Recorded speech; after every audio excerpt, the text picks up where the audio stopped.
할렐루야. 하나님의 크신 사랑과 은혜, 위로와 평안과 능력, 그리고 그분의 세심한 돌보심이 이 시간 각 가정에서 예배를 드리고 있는 여러분과 여러분 가정 위에 오늘도 차고 넘치시기를 먼저 예수님의 이름으로 축원합니다. 우리 옆에 분에게 이렇게 말씀해 주시기 바랍니다. 기도가 되게 합시다. 네. 우리가 아무리 열심히 신앙생활을 한다 해도 우리의 의지와 상관없이 불평과 원망, 분노와 의심, 걱정과 두려움 혹은 낙심과 같은 안 좋은 감정들은 늘 우리에게 찾아옵니다. 중요한 것은 이러한 감정들을 어떻게 처리할 것인가 하는 것입니다.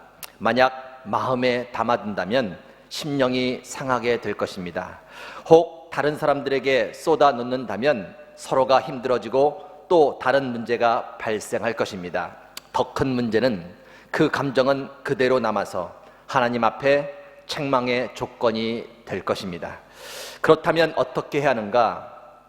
하나님께 쏟아놓는 것입니다. 그 모든 것을 있는 그대로 정직하게 하나님께 다 쏟아놓는 것입니다.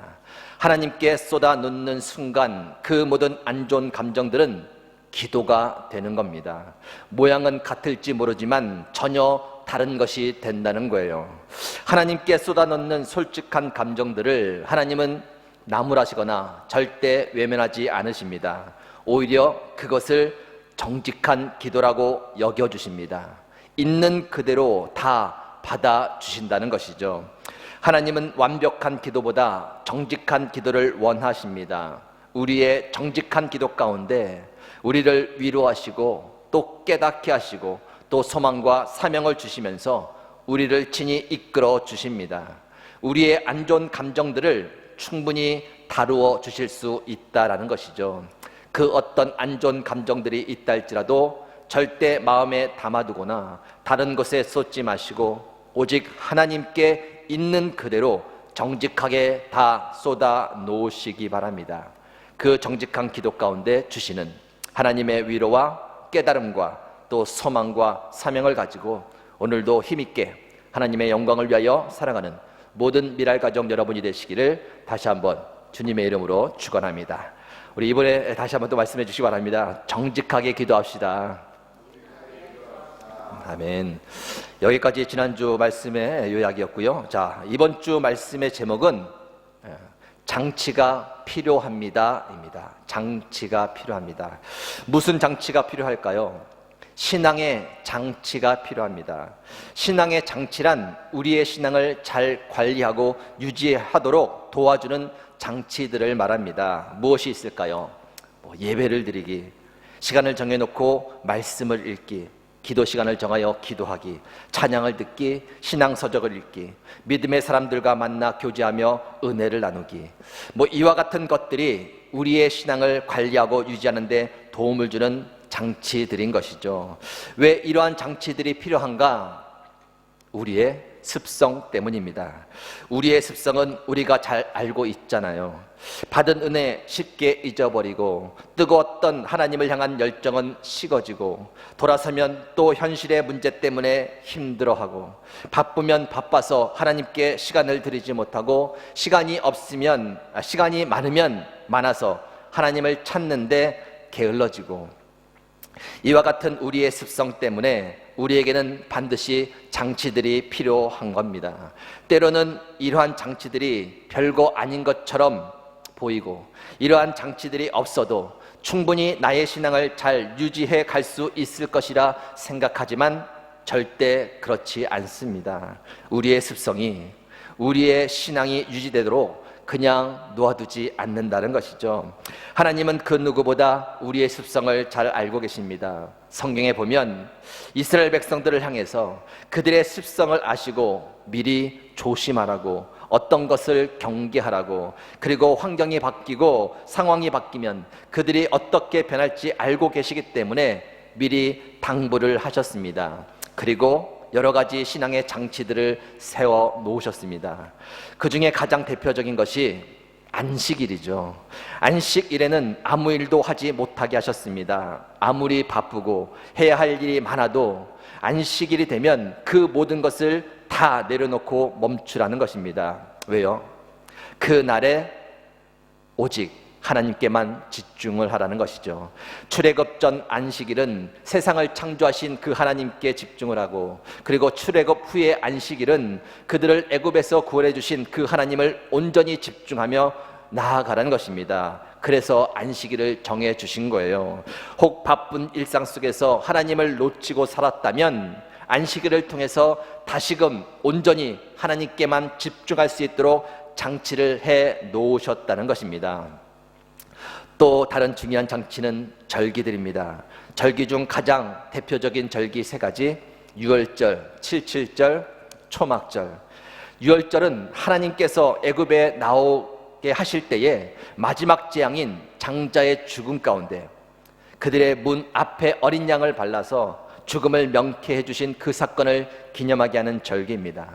칠칠절은 그 해에 밀을 추수할 때에 그 첫 단을 하나님께 올려드리며 감사와 기쁨을 나누는 절기입니다. 초막절은 광야에서 초막을 짓고 생활했던 그때에 하나님께서 그들을 돌보시고 지키시고 인도해 주셨던 것을 기억하며 지키는 절기입니다. 왜 이런 절기를 지키게 하신 것일까요? 쉽게 잊어버리는 그들의 습성 때문인 것이죠. 유월절을 통해 잊었던 하나님의 구원의 은혜를 기억하라는 것입니다. 칠칠절을 통해 열매를 거두게 하신 분은 하나님이심을 알고 그 하나님께 그 은혜에 대해 잊지 않고 감사하라는 것이죠. 초막절을 통해 광야 생활 중 그들을 지켜 보호해 주신 그 하나님의 그 사랑과 은혜를 절대 잊지 말라고 그런 장치들을 미리 정해 놓으신 것입니다. 이 외에도 여러 형식과 종류의 제사들을 정해주셨고 그것을 장치 삼아 그들의 신앙을 관리하고 유지하도록 해주셨다는 겁니다. 이것이 하나님의 방식입니다. 우리의 습성을 잘 아시는 하나님께서 우리를 다루어 가시는 방식이라는 거죠. 이스라엘 백성들의 신앙이 언제 흔들리고 무너져 내렸는가? 하나님께서 세워놓으신 그 장치들을 소홀히 여길 때, 그런 장치들을 뒤로하고 생활을 하다가 흔들리고 무너져 내렸습니다. 안 되는 거예요. 그런 장치들 없이 신앙을 유지하며 잘 관리해 나갈 수 있을 것 같지만 그렇지 않습니다.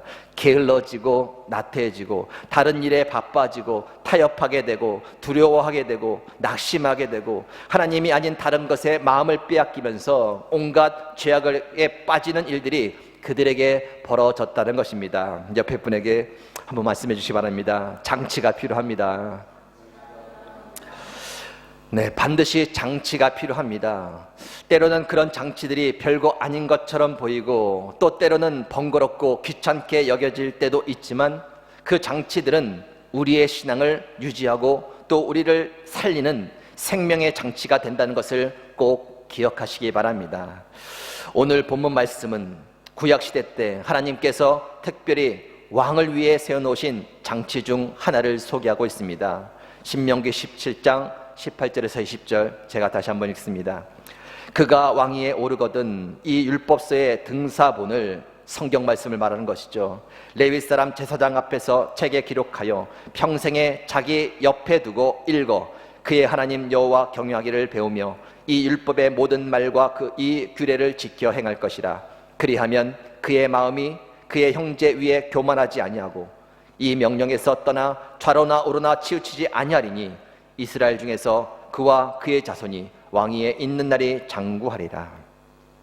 그 당시 이스라엘에는 아직 왕이 없을 때였습니다. 모세가 영적인 지도자로서 그들을 이끌어 간 때였지요. 그런데 하나님은 그들이 가나안 땅에 들어간 후에 다른 민족들처럼 왕을 세우고자 할 것을 아셨습니다. 그래서 미리 말씀을 해주시는 거예요. 왕은 최고의 권력을 가진 자이죠.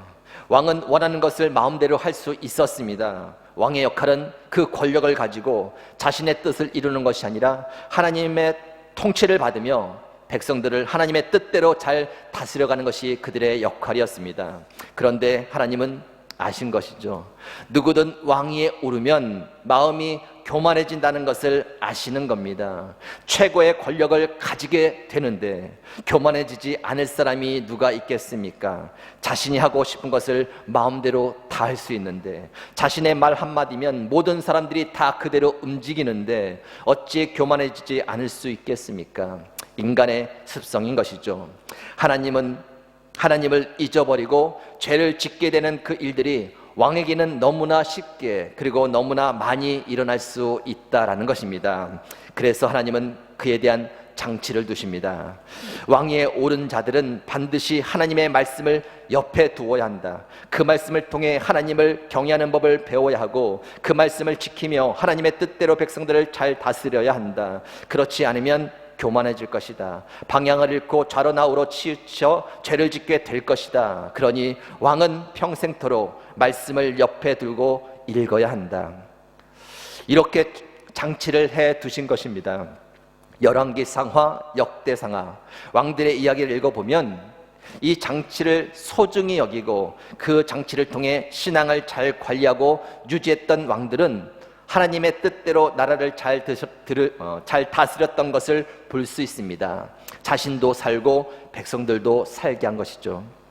반면에 이 장치를 소홀히 여기고 그 장치 없이도 충분히 자신의 신앙을 잘 유지할 수 있다고 생각한 왕들은 하나같이 다 실패를 했습니다. 서서히 교만해졌고 하나님과 멀어지면서 방향을 잃고 온갖 죄를 저질렀습니다. 자신도 죽고 백성들도 죽게 했다는 것이죠. 어떤 왕은 원래부터 영적인 능력이 있고 원래부터 하나님 앞에서 신실했기 때문에 성공을 했고, 어떤 왕은 원래부터 영적인 능력이 없고 원래부터 하나님 앞에 신실하지 않았기 때문에 실패를 한 것이 아닙니다. 다 똑같아요. 차이가 나 보여도 거기서 거긴 겁니다. 어떤 왕이든 다 연약한 인간의 습성을 가지고 있는 똑같은 사람들이라는 것이죠. 차이는 하나님께서 세워놓으신 그 장치를 활용해서 자신의 신앙을 잘 관리하고 유지해 갔느냐, 그렇지 않았느냐 하는 것이 차이입니다. 우리도 마찬가지입니다. 아무리 신앙적으로 대단해 보이는 사람도 거기서 거긴 거예요. 인간의 습성은 다 똑같습니다. 어떤 장치가 없이 신앙을 계속해서 유지해 간다는 것은 결코 쉬운 일이 아닙니다. 저는 불가능하다고 생각합니다. 목사인 저도 반드시 장치가 필요하고요. 솔로몬 왕의 모습을 보면 더욱 실감이 나죠. 얼마나 하나님 앞에 신실했던 왕입니까? 솔로몬 왕이 최고의 지혜와 능력을 가지고 있던 왕입니다. 처음에는 왕이 되었을 때 하나님께 1천 번제를 드립니다. 번제는 제물을 다 태워 드리던 제사입니다. 온전한 헌신을 의미하는 것이죠. 솔로몬은 하나님 앞에서 그만큼 온전히 헌신하겠다고 그의 마음을 드린 겁니다. 하나님께서 솔로몬에게 원하는 것을 구하라고 하실 때 솔로몬은 지혜를 구합니다.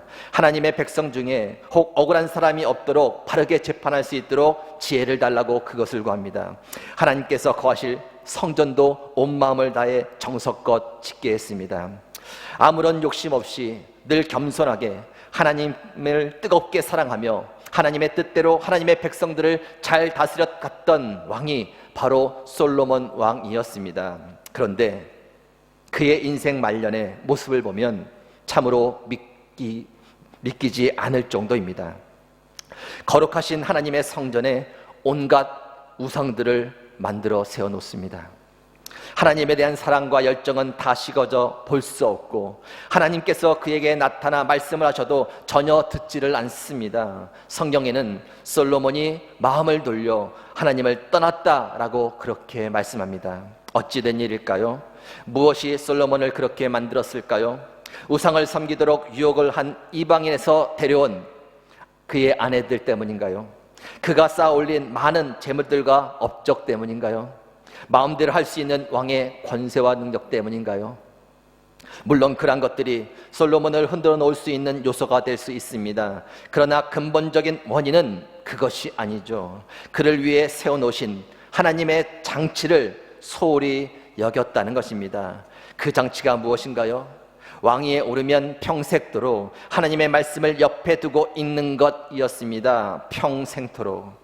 그 장치 없이는 과거에 아무리 솔로몬 왕이 뛰어났다고 해도 어쩔 수 없는 거예요. 아마도 이렇게 생각을 했을 겁니다. 이제 이 정도면 충분하다. 내가 모르는 하나님의 말씀도 없고 이 정도 신앙을 가지고 있으면 충분히 내가 다 알아서 잘할 수 있다. 계속해서 아는 말씀을 읽는 것이 지루한 겁니다. 귀찮아지기 시작한 거예요. 하고 싶은 것을 마음대로 해야 하는데 자꾸 말씀이 방해가 되는 겁니다. 옆에 있던 말씀을 치워버립니다. 더 이상 읽지를 않는 거예요. 그냥 나름대로 아는 것을 가지고 생활해 가는 겁니다. 교만해질 때마다 그 말씀을 통해 깨달을 수 있어야 되는데, 나태해질 때마다 그 말씀을 통해 다시 열심을 낼 수 있어야 되는데, 방향을 잃을 때마다 그 말씀을 통해 좌로나 우로나 치우치지 않고 바른 길로 나아갈 수 있어야 되는데, 두려울 때마다 그 말씀을 통해 담대한 믿음을 가질 수 있어야 되는데, 유혹이 있을 때마다 그 말씀을 통해 물리칠 수 있는 힘을 얻을 수 있어야 되는데, 더 이상 그것을 하지 않은 거죠. 멈춰버린 겁니다. 평생토록 필요했던 그 장치인데 버려뒀다라는 것입니다. 여러분, 인간의 습성은 바뀌지 않습니다. 절대 바뀌지 않아요. 그래서 반드시 장치가 필요하다는 거예요. 유독 한국에는 다른 나라들보다 비해서 예배가 참 많습니다. 주일 낮 예배, 주일 저녁 예배, 수요 예배, 금요 심야 예배, 새벽 예배, 구역 예배, 그 외 각종 집회 예배들, 세계 어디에도 이렇게 예배가 많은 나라는 없습니다. 왜 이렇게 예배가 많을까요? 하나님은 특별히 왜 한국 땅에 그렇게 많은 예배를 세우셨을까요? 우리 민족의 습성 때문이겠죠. 저는 우리나라 민족의 속성이 매우 열정적이고 열심이 많은 민족이라고 생각합니다. 그러나 반면에 그 열정과 열심이 너무나 쉽게 식어지는 민족이라고 생각합니다. 어떤 계기가 있을 때는 그 어느 나라 사람들보다 적극적으로 움직이지만 계기가 없으면 잘 움직이지 않는 속성이 있고요. 자기 통제와 관리도 약한 민족입니다. 그래서 많은 장치들이 필요한 것이죠. 수많은 예배를 통해 우리의 신앙을 계속적으로 유지하며 뜨거운 열정과 열심을 가지고 하나님을 향해 계속해서 나아가게 하는 그 장치가 어느 민족보다 필요했다라는 것입니다. 미국에는 그리 예배가 많지 않습니다. 그러나 그들의 신앙은 매우 견고하고 깊습니다. 미국 사람들은 기본적으로 자기 관리가 잘 되는 민족이에요. 독립심이 강하죠. 자신의 신앙을 어떻게 유지해 가야 하는 것을 압니다. 겉으로 보기에는 그리 신앙이 좋아 보이지 않는 사람들도 위기 때가 되면 그 신앙의 힘이 거침없이 발휘되는 것을 자주 보게 됩니다. 그들도 자신의 신앙을 관리하고 유지해 갈 수 있는 나름대로의 장치들을 가지고 있다는 것입니다. 사랑하는 미랄 가족 여러분, 요즘 여러분은 어떤 장치들을 가지고 계시나요? 예전에 있었던 장치들 말고 지금 현재 여러분에게 있는 장치들은 무엇이 있나요? 지금은 그 어느 때보다 장치들이 필요한 때입니다. 모여서 예배를 드리지 못하고 교제도 힘들고 지속되는 코로나 상황에 자칫 지치기 쉽고 또 나태해지기 쉬운 그런 시기입니다. 이 시기에 아무런 장치 없이 우리 스스로 신앙을 관리하고 유지해 간다는 것은 불가능합니다. 반드시 나에게 맞는 나름대로의 장치를 세워 놓아야 합니다. 그것이 예배이든 말씀 읽기든 말씀을 쓰기든 그 어떤 것이든 여러분에게 맞는 나름대로의 장치를 세워놓고 반드시 해 나가셔야 됩니다. 저희 교회 어떤 집사님이 매일 아침마다 걷기 운동을 하시는데 나가실 때 숫자를 세는 개수기를 손에 들고 나가신다고 합니다. 그리고 걸으시면서 짧은 한마디의 기도를 드리신다고 해요. 하나님, 오늘도 새날 주셔서 감사합니다. 그리고 그 기도가 끝난 후에 그 개수기를 한번 누르신답니다. 그리고 나서 또 걸으시다가 하나님, 숨을 쉬게 해주셔서 진짜 감사합니다. 그리고 또 한 번 더 개수기를 누릅니다. 그리고 또 걸으시다가 이렇게 아름다운 자연을 주신 하나님을 찬양합니다. 그리고 나서 또 한 번을 누른다고 해요. 이렇게 하시면서 몇 번을 누르는가? 그 개수기가 꽉 찰 때까지 999번을 누리신다는 거예요. 아침 운동뿐 아니라 늘 그 개수기를 몸에 지니고 다니면서 하루에 999번이 채워질 때까지 계속해서 하나님께 감사와 찬양의 기도를 올려드리신다는 겁니다. 그러면서 그분께서 하시는 말씀이 진짜 힘들어서 죽고만 싶을 때 이렇게 하기 시작을 하면서 힘이 생기고 용기가 생기고 다시 소망이 생겼다, 다시 살 소망이 생겼다고, 이것이 얼마나 큰 힘을 주는지 모른다고 그렇게 말씀을 하시더라고요.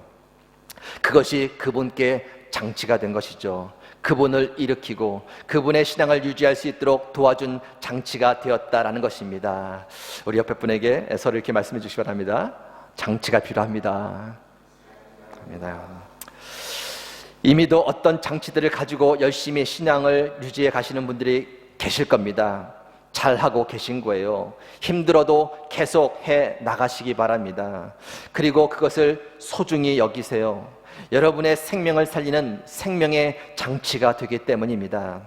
신앙이라는 것은 절대 그 자리에 멈춰 있지 않습니다. 마치 흐르는 강물을 거슬러 올라가는 배와 같습니다. 쉼없이 노를 저어야 한다는 거예요. 노를 젓는 일을 하지 않으면 제자리에 배가 머물러 있을 것 같지만 그것이 아니라 뒤로 물러가게 되는 거예요. 그것이 신앙입니다. 우리의 습성이 신앙을 뒤로 물러가게 한다라는 겁니다. 믿음과 은혜는 하나님께서 주십니다. 우리가 만들어낼 수 없는 거예요. 하나님의 일인 것이죠. 그러나 주신 믿음과 은혜를 관리하고 유지하는 것은 우리가 해야 할 일입니다. 시간이 참 빠르죠. 벌써 2021년 반이 지났습니다. 시간이 흘러가는 대로 마냥 우리의 신앙을 맡겨서는 안 됩니다. 거슬러 올라가야 됩니다. 나에게 맞는 여러 가지 장치들을 다시금 세우고 그것을 통해 우리의 신앙을 힘써 관리하고 유지해 가야 됩니다. 중고등부 학생들도 할 수 있습니다. 초등학생들과 어린아이들도 충분히 할 수 있습니다. 나름대로의 장치들을 세우고 그것을 통해 신앙을 관리하고 유지하고 성장시켜 갈 수 있습니다. 다시금 새롭게 결단하며 남은 2021년 하반기를 그 어느 시기보다 더욱 신앙적으로 충만하고 신앙의 힘을 발휘하는 모든 미랄가족 여러분이 되시기를 예수님의 이름으로 축원합니다. 아멘. 함께 기도하시겠습니다. 하나님 감사합니다. 우리의 연약한 습성을 아시고 오늘도 이 예배와 말씀을 장치로 삼아 우리의 신앙을 유지해 갈 수 있도록 은혜를 베풀어 주심에 진심으로 감사를 드립니다. 우리에게 지혜와 열심을 주셔서 각자 나름대로의 장치를 다시금 세우게 하시고 그것을 통해 우리의 신앙을 잘 관리하며 유지하고 또 성장시켜 갈 수 있는 저희들이 되도록 인도하여 주시옵소서. 연약한 모든 자들을 붙잡아 주시고 모든 가정과 기업의 형편에 따라 하나님의 특별한 은혜와 돌보심이 있게 하여 주옵소서. 모든 것에 진심으로 감사드리며 예수님의 이름으로 기도하옵나이다. 아멘.